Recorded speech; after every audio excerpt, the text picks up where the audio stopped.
Quantos creem que há poder no nome de Jesus? Acabei de receber essa cartinha aqui de uma irmã da igreja. Ela escreveu assim: hoje apresentei meu filho aqui, mas hoje para mim algo novo aconteceu. O Dante é o novo de Deus. Deus ressuscitou o nosso filho, pastor. Após um longo período de oração, o Senhor Jesus nos enviou o Dante. Resposta de oração: mas ele nasceu prematuro e ao nascer teve uma parada cardíaca, broncoaspiração de micônio. Após processo médico, ele ficou na UTI. Nos primeiros minutos de vida, com todo o equipamento possível, apenas 20% de saturação e os médicos aguardando apenas a primeira noite. Entregamos ele em uma oração de pouca esperança. Na manhã seguinte, a médica nos encontrou e disse: seu filho ressuscitou. Ele não tinha chances inicialmente. Com as sequências de mensagens do novo de Deus, eu tive certeza: o novo de Deus está morando lá em casa. O nosso filho Dante é o nosso milagre. Jesus é maravilhoso. Nós amamos esta igreja. Que bênção! Aleluia! O Dante é o novo de Deus. Amém. Dá um abraço quem está do seu lado. Diga: que bom que você está aqui. Que Jesus se revele a você. Que Deus toque a tua vida de maneira especial. Você pode sentar. Estou feliz de ver o coral dos adolescentes. Quem gostou aqui deles cantando? Eu amei. Uma salva de palmas para eles. Fico feliz quando a igreja representada nas suas diferentes idades. Eu fico feliz de ver os adolescentes cantando. Venham mais vezes aqui. Amém? Tá bom? Você trouxe Bíblia? Abre em 2 Timóteo capítulo 2. Nós vamos ler do versículo 1 a 7. E eu quero falar de discipulado. Na verdade, existe um sonho no meu coração de que nós possamos nos tornar uma igreja discipuladora. Amém? E eu queria desafiar vocês, compartilhar esse sonho com vocês. 2 Timóteo, capítulo 2, versículo 1 a 7. Nós vamos continuar a palavra da manhã. Diz assim a palavra: tu, pois, filho meu, fortifica-te na graça que está em Cristo Jesus. E o que de mim ouviste perante muitas testemunhas, confia-o a homens fiéis, que sejam idôneos, para também ensinarem os outros. Suporta comigo as aflições, como bom soldado de Jesus Cristo. Nenhum que milita se embaraça com os negócios dessa vida, para que agrade aquele que o alistou. E também, se alguém lutar como atleta, não é coroado, senão lutar legitimamente. O lavrador, trabalhador, deve ser o primeiro a participar dos frutos. Considera o que digo, porque o Senhor te dará entendimento em tudo. Quando o apóstolo Paulo escreve esta carta a Timóteo, ele está preso em Roma, pela segunda vez. Na primeira prisão, o apóstolo Paulo ele ficou numa prisão domiciliar. Ali ele era guardado por guardas pretorianos, que faziam turnos de 6 em 6 horas. Mas na segunda vez, ele é preso na chamada prisão Mamertina, que era um cárcere destinado aos inimigos do Estado romano. Eles estavam aguardando ali a execução. Quem era estrangeiro era crucificado ou enforcado. Quem era cidadão romano era decapitado. A prisão mamertina, ela era uma espécie de corredor da morte do mundo antigo. Era nesse lugar que o apóstolo Paulo estava. Eu já tive o privilégio de visitar essa prisão em Roma, e ela chama atenção porque ali existem 2 células sobrepostas. Se você visitar o lugar, acho que tem uma foto aqui que eu separei, é interessante que a prisão inferior ela só podia ser acessada por um buraco, né? As pessoas eram literalmente despejadas ali, e nessas paredes, que eram paredes de pedra, ficavam correntes onde elas ficavam acorrentadas. E eu lembro de descer nesse lugar, sentir o cheiro de morte, a umidade daquele lugar. Era um lugar terrível, era um lugar de preparação para a morte. Era neste lugar que o apóstolo Paulo estava, quando ele então resolve escrever uma carta para Timóteo. E essa carta, ela era importante. Talvez as últimas palavras dele para com aquele discípulo que ele amava tanto. E eu fui ler nessa perspectiva o que Paulo julgou ser importante escrever para Timóteo. E sabe, eu me deparei com este versículo, quando ele diz: Timóteo, procure homens idôneos e capazes de transmitir a mensagem que eu compartilhei com você. Em outras palavras, o que ele julgou importante compartilhar com o seu discípulo não tinha a ver com desejo pessoal, não tinha a ver com uma ideia de liberdade, não era um desabafo. Ele escreveu: ei, discipula, procure homens, líderes que você possa preparar para discipularem outros. E sabe, enquanto eu lia esse texto, algo começou a arder meu coração. Já há algum tempo eu tenho orado muito pela nossa igreja. Esse ano em especial, eu ganhei mais o filho, chegou o terceiro, Davi. Esse cara mama pra caramba, tá um gordo.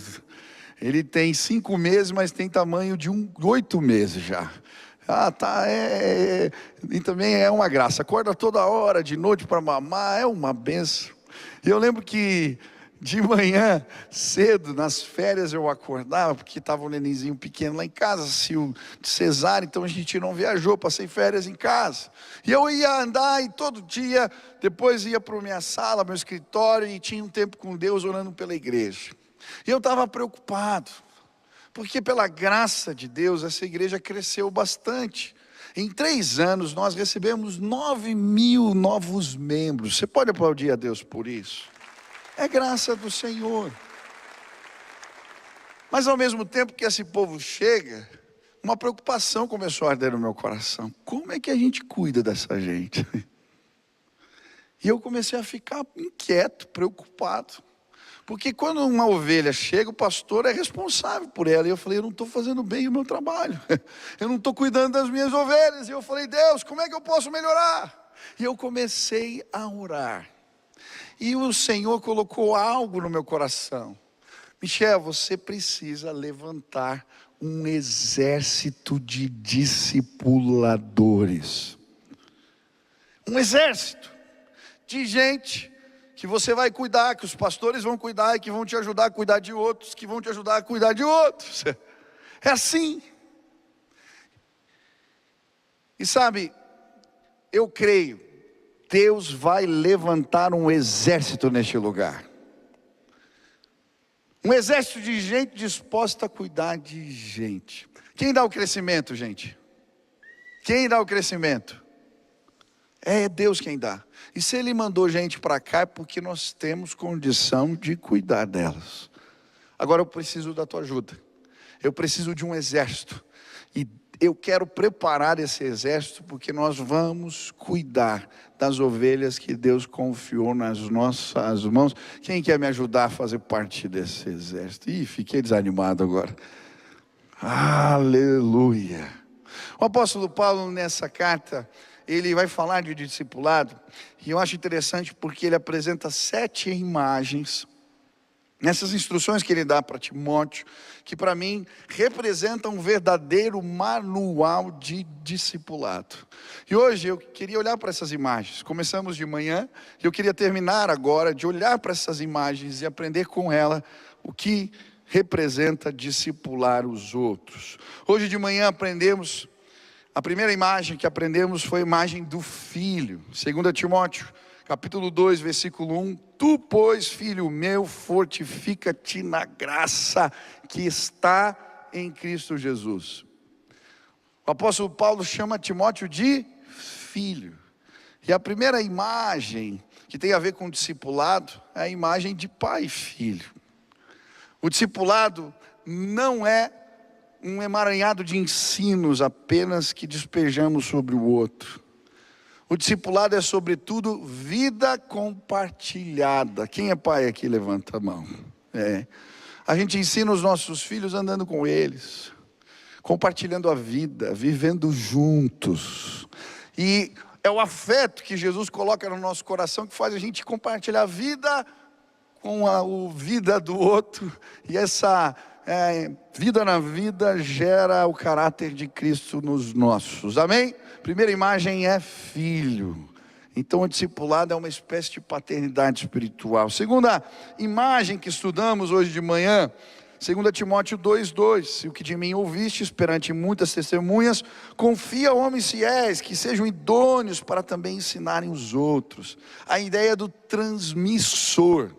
A segunda imagem é essa: discipulado, ele não acaba em você.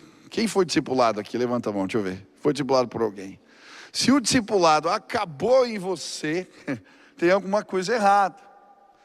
Aqui ele fala de transmissão. Você vai procurar outros, homens idôneos que vão passar a outros. Você é alvo da graça de Jesus. Quantos creem nisso? Agora, estocar a graça é pecado, irmão. Você tem que compartilhar. Amém? Levanta a mão assim, ó. Deus colocou graça na tua mão, não é para você guardar para você só. Compartilha e Deus vai derramar mais graça. Amém? Terceira imagem, a imagem do soldado. E aí no texto ele vai falar: olha, suporta comigo as aflições como bom soldado de Jesus Cristo. Nenhum que milita se embarace com os negócios dessa vida, para que agrade aquele que o alistou. E a gente aprendeu aqui, o soldado, quando ele usa essa imagem, não tem a ver com a figura da guerra apenas, ainda que o discipulado envolva uma batalha espiritual. Mas o que o apóstolo Paulo está querendo falar aqui é a respeito do foco. O soldado, o seu sucesso tem a ver com cumprir a missão que o comandante deu para ele. E aí ele fala, às vezes a gente está embaraçado com as coisas da vida, e a gente não está cumprindo a missão.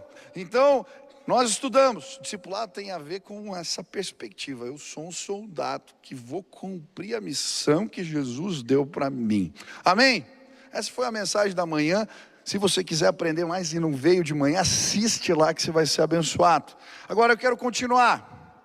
A quarta imagem é a imagem do atleta. 2 Timóteo 2:5 diz assim: e também, se alguém lutar como atleta, não é coroado se não lutar legitimamente. É muito interessante porque a imagem do atleta era algo que os romanos, os gregos conseguiam entender.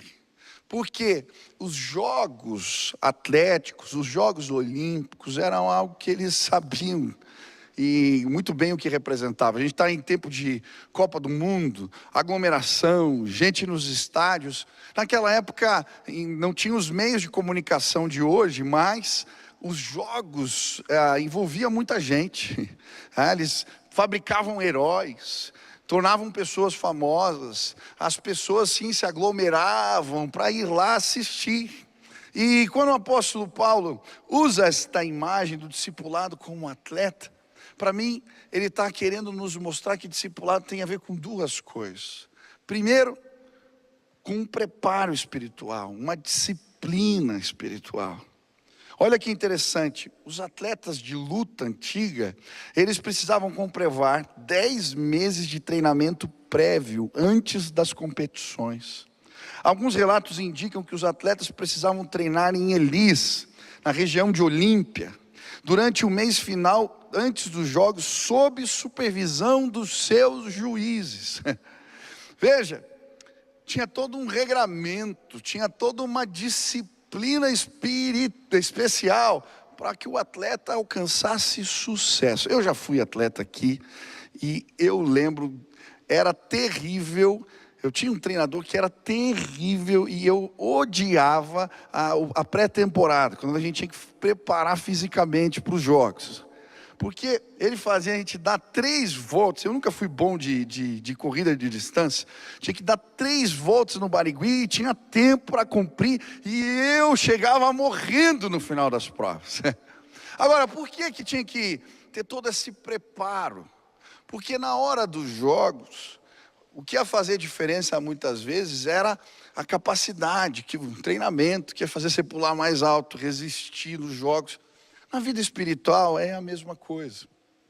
O discipulador, ele é uma espécie de treinador, que ajuda o outro a viver as disciplinas espirituais. Uma das coisas que eu sempre gosto de fazer quando eu começo a discipular alguém é ensinar as disciplinas espirituais. As pessoas, para viverem o evangelho, da mesma forma que o atleta não vai conseguir desempenhar bem no jogo, o cristão não vai conseguir desempenhar bem a vida que Jesus propôs, se ele não aprender as disciplinas espirituais. Se você é discipulador de alguém, você precisa treinar, despertá-lo para isso. Nos discipulados que eu fiz, uma das coisas que eu fazia, eu combinava assim: olha, você precisa aprender a orar todo dia, ler a Bíblia todo dia. Você topa fazer devocional na hora que eu faço? E as pessoas normalmente dizem sim. E então eu começo assim, 6 horas da manhã é o meu tempo de devocional, eu te ligo amanhã e a gente começa. E é tão legal. Primeiro dia as pessoas normalmente atendem com sono, voz de sono, e aí o segundo e o terceiro e o quarto, e elas vão aprendendo a orar. E sabe o que acontece? Elas começam a conseguir viver o que Jesus ensinou. Eu lembro que uma época eu comecei a fazer lives de oração às 6 horas da manhã com a igreja. Milhares de pessoas participavam. E eu recebi um testemunho constante, várias pessoas me dizendo a mesma coisa. Michel, eu comecei a orar todo dia com você, e sabe, agora eu consegui me libertar de alguns vícios, de alguns pecados que eu não conseguia. Por quê? Porque o Espírito Santo começa a atuar em nós quando a gente vive as disciplinas do reino. Quem quer discipular alguém? Lembra, quando você discipula, você é o treinador que ajuda ele a entender as disciplinas espirituais que vão fazê-lo ter uma vida espiritual vitoriosa. Agora, quando ele fala da figura do atleta, ele fala também que esse atleta, ele precisa jogar segundo as regras do jogo. Tá? Por quê? Se o lutador, o corredor, ele não jogasse segundo as regras, ele era envergonhado. Ainda hoje é assim. Sabe quando um atleta, ele ganha a prova e depois cai no antidoping? Não é uma vergonha, tá? E é interessante que existe uma outra imagem no texto complementar, que é a imagem do artesão. No final do texto, ele vai dizer assim, que o bom obreiro é aquele que maneja bem a palavra da verdade e não tem do que se envergonhar. E a imagem do obreiro, tá? A palavra aqui no grego é do artesão, a pessoa hábil com os trabalhos manuais. É o alfaiate que corta o tecido corretamente, é o pedreiro que levanta a parede de tijolo retinha, é o carpinteiro que monta as peças e as coloca no lugar correto, certo, tem encaixe, tá?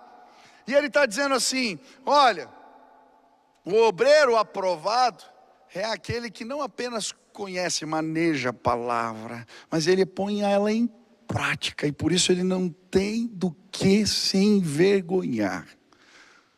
Ele está usando duas imagens diferentes para falar a mesma coisa, é uma espécie de ênfase. Preste atenção, escuta o que eu vou falar. Discipulado não tem a ver apenas com conhecimento compartilhado da Bíblia, não é só isso. Deixa eu dizer para você, o diabo conhece a Bíblia mais do que todos nós juntos aqui, e ele não tem parte com Deus. Os fariseus, eles conheciam a Bíblia de cabo a rabo, mas eles não eram discípulos de Jesus. Discipulado tem a ver com não apenas o conhecimento, mas a palavra de Deus em prática. É quando a gente entende os mandamentos, as regras do jogo. Quando a gente entende, sim, como fazer a parede retinha. É quando a gente vive o que Jesus ensinou. E aí a gente não tem do que se envergonhar. Tem muita gente que conhece a palavra, mas não vive. Eu lembro do dia que eu estava saindo assim de carro e eu acabei fechando o irmão sem querer. Ora por esse pastor, para Deus melhorar ele. Ele precisa deixar de ser barbeiro, né? E fechei o irmão. Só que o irmão não viu que era eu. E aí ele acabou metendo a mão na buzina, abriu a janela e soltou um palavrão. Quando ele passou com o carro, eu olhei atrás, no bagageiro, assim no porta-mala, tinha um peixinho. Deixa eu dizer para você, é muito irado no trânsito, às vezes perde a mão. Não põe peixinho, não põe adesivo que é crente, que fica pior. Tá certo? É uma vergonha. E aí eu não queria constranger o irmão, mas eu acho que foi Jesus que fez o sinal ficar vermelho. Porque daí eu parei do lado dele, e quando eu abri a janela, deu uma cena assim, ele... Ai. Amém, né? Jesus transforma. Sabe, muitas vezes a gente não consegue, de fato, discipular pessoas, porque a gente só transmite conhecimento. Discipulado não é isso. Pior, a gente não consegue discipular direito as pessoas porque a gente não vive de verdade. Aí a gente é envergonhado, não é o bom obreiro. Mas quando a gente vive os preceitos da palavra, eles tocam o outro, eles abençoam o outro. Discipulado tem a ver com isso, é o compartilhar da vida. E aí eu vou caminhando com o outro e o linguajar de Jesus vira o dele. A vida de Jesus vira a vida dele.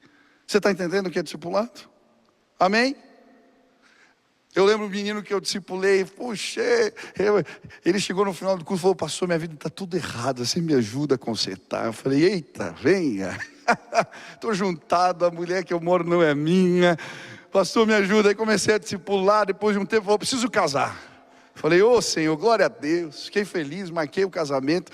Mas o rapaz, ele falava tanto palavrão, nessa parte do discipulado não tinha chegado ainda. E eu lembro que na hora que eu terminei o casamento, a gente normalmente dá uma Bíblia branca para quem fez discipulado, né? Eu dei aquela Bíblia bonita com uma dedicatória. Ele pegou, abriu, leu a dedicatória e ele falou assim para mim: soltou um palavrão. Que presente, né? Glória a Deus, maravilhoso. Eu nunca tinha dado uma Bíblia e recebido um palavrão de elogio. Eu tive que fazer mais os discipulados com aquele jovem. Ele casou e ele foi para outra cidade, mas hoje ele fala que nem Jesus. Porque ele não apenas aprendeu, ele encarnou a palavra na vida dele. Ei! Em nome de Jesus, Deus vai levantar discipuladores que encarnam a palavra, que vivem como Jesus e imprimem o caráter dele na vida dos outros. Amém? Outra imagem que o texto nos apresenta é a imagem do lavrador. 2 Timóteo 2,6 diz: o lavrador, trabalhador, deve ser o primeiro a participar dos frutos. Olha que interessante, outra imagem que o apóstolo Paulo usa ao falar a Timóteo sobre o trabalho do discipulado é o trabalho do lavrador no campo. Eu nunca trabalhei na roça, mas conheço pessoas que trabalharam. E é interessante que as mãos delas são calejadas muitas vezes, porque esse é um trabalho pesado. Usar enxada, fazer parte da colheita, dependendo do tipo da colheita, é complicado, dá trabalho. O que o apóstolo Paulo está ensinando a usar a figura do lavrador é, em primeiro lugar, que cuidar de gente dá trabalho. E muitas vezes a gente não discipula porque a gente não quer ter incômodo, não quer ter trabalho. Ei, em nome de Jesus, Deus vai mexer na tua agenda essa semana. Quando você estiver organizando a tua agenda, você vai lembrar do pastor falando aqui. E você vai falar: eu vou cuidar de gente. Vai dar trabalho, vou separar espaço na minha agenda. Eu tinha uma célula na minha casa que era uma maravilha. Pastor de jovens, a maioria universitário.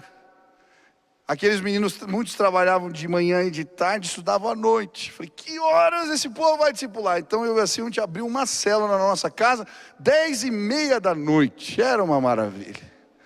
Aquele povo chegava lá em casa e a casa estava limpa. Quando terminava a célula, estava toda bagunçada. Um monte de jovens chegando, chegou um tempo que tinha 70 jovens na minha casa. E às vezes terminava a célula, eu mandava eles embora, porque assim tinha aula para dar de manhã no outro dia, eu dava aula cedo. Mas aí eles tinham uns problemas, como é que eu ia mandar? Eu atendi o povo, 2 da manhã tinha ido na minha casa. Dá trabalho. Mas o texto fala aqui também, o trabalhador da lavoura, ele é o primeiro a ver os frutos. Eu lembro um dia que a gente estava aqui no culto, e a Sil falou, eu chamei todos os líderes de célula. E a Sil falou: você reparou algo? Eu falei: não. Naquela época, a maioria dos líderes que estavam aqui, nós tínhamos discipulado eles. E eu fiquei tão feliz. A minha célula se tornou em 4, que se tornou em 10, que se tornou em 20. E eu perdi a conta. Dá trabalho, mas vale a pena. Ei, preste atenção. Você vai participar de algo maravilhoso que Deus vai fazer na vida de alguém.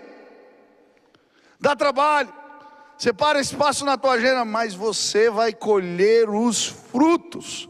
Amém? Agora, o lavrador, quando ele está jogando as sementes, ele não vê o que está acontecendo debaixo da terra. Ele não sabe se vai vingar ou não. Ele não sabe se a chuva vai vir. Por que que ele lança a semente?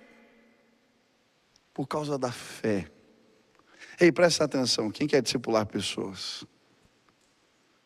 Quem quer ser bem sucedido nisso? Ver gente sendo transformada pela graça.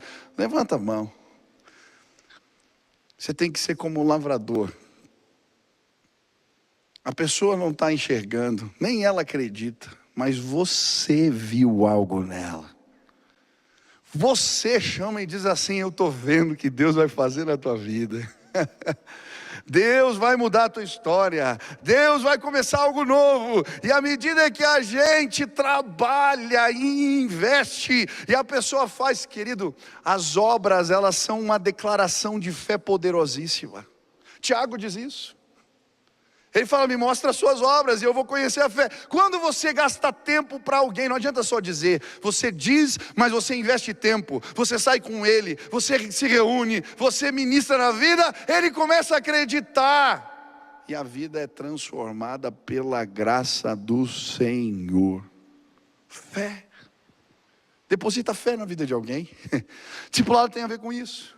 Alguns anos atrás, eu pregando para jovens, lembro um jovem que se converteu aqui na igreja, e os pais dele diziam assim que eles nunca seriam crentes. Quem já disse isso? Tem uma coisa que eu nunca vou ser crente, já disse isso? E aí o filho começa a vir na igreja evangélica, conhece uma menina aqui, começa a namorar, e eles ficam desesperados. E aí eles resolvem ver no culto de jovens, para ver aonde era o lugar que os filhos estavam indo, quem era o pastor que estava fazendo lavagem cerebral com o menino. E aí eles chegam, eu estava pregando. E na hora que eu estava ministrando a palavra, eles ficaram para ouvir. Quando eu fiz o apelo, quem veio na frente? Os pais do menino. E eu olhei lá na frente, estava aqui pregando, eu olhei, só tinha jovem e um casal mais velho. Eu falei: meu Deus, deixa eu ajudar eles aqui. Cheguei, atendi o casal. falei para eles, eles me contaram isso, eu falei, eu vou discipular vocês. Comecei a discipulá-los. Um casal mais velho, eu brincava que eram as minhas ovelhas mais velhas. Eu lembro o primeiro discipulado, quando eles chegaram, os dois brigando, amigo. Estavam prestes a se separar. Cada reunião era um desastre, um brigando com o outro, e eu no meio, tentando apartar as brigas. Eita bênção. Mas aí eu comecei a compartilhar a palavra. Falar que Jesus podia mudar o jeito deles. Ensinar os valores, os princípios. E eles começaram a ler a Bíblia, começaram a estudar e começaram a acreditar. O João tinha mais dificuldade de crer. Um dia ele saiu com o carro e perguntou assim, Deus está bom, me dá um sinal. Eu estou aqui agora, se o Senhor realmente tem algo com a minha vida, que estão pregando para mim é verdade. Manda esse pastor aí que está cuidando da gente me ligar agora. Queridos, eu não sei explicar umas coisas. Eu estava no trânsito, o Espírito Santo falou para mim, liga agora para o João. Eu liguei para aquele irmão, do outro lado da linha ele começa a chorar.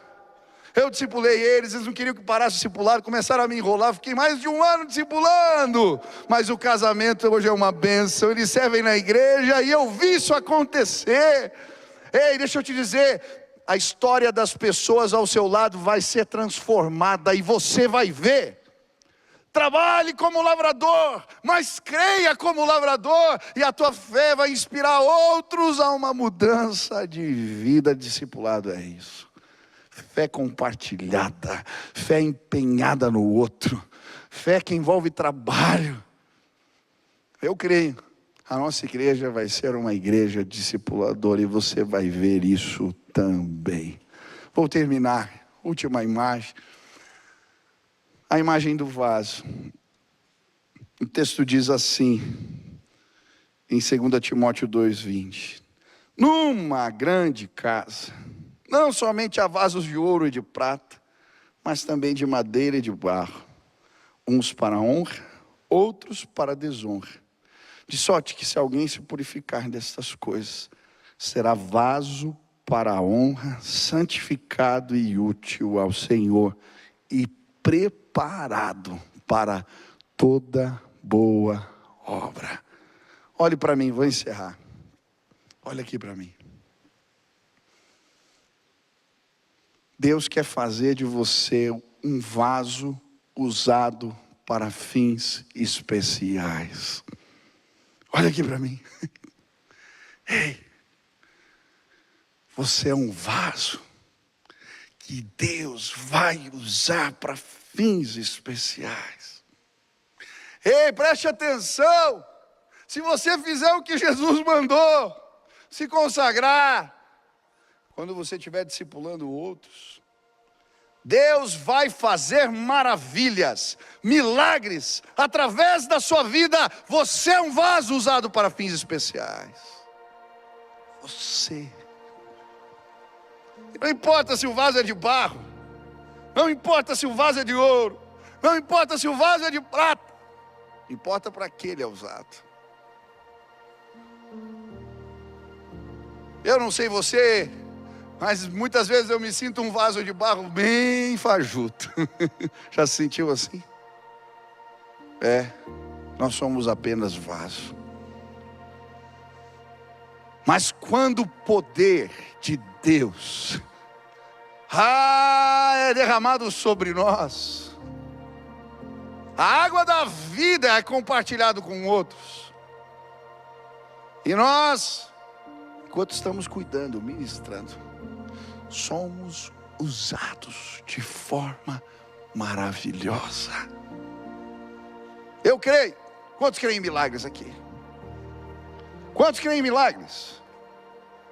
Levante as duas mãos, porque Deus vai encher vasos essa noite neste lugar. Enquanto discipulamos, enquanto fazemos o que Jesus mandou, Ele derrama poder sobre nós. Os sinais de Deus vão acompanhar você. Os sinais de Deus. O Senhor vai derramar poder hoje sobre a sua vida de forma sobrenatural. Quem quer ser usado para fins especiais? Essa semana eu fiquei tão feliz, aconteceu algo maravilhoso, eu vou compartilhar e já termino. A minha filha começou a estudar piano. E nós temos vizinhos e a amiguinha dela faz piano junto, compartilha a mesma aula. Um dia eu estava tomando banho e não veio de mim apenas, não era um desejo comum de abençoar alguém. Foi uma impressão do Espírito, sabe quando Deus fala com você?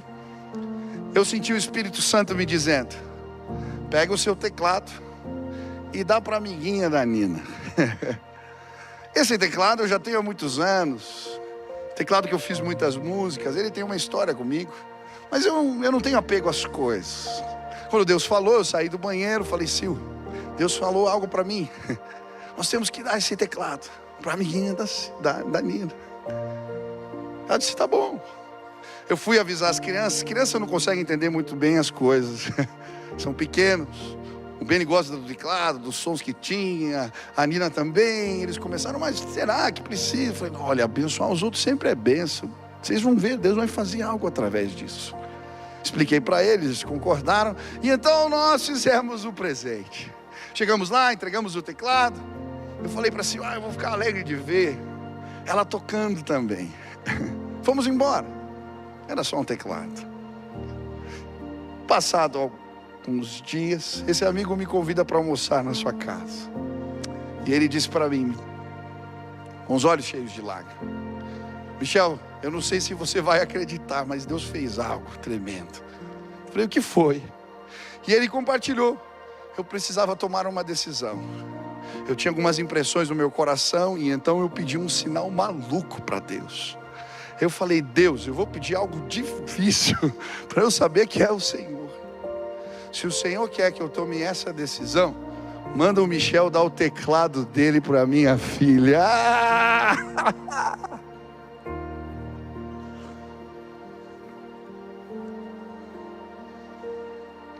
Os meus filhos hoje podem entender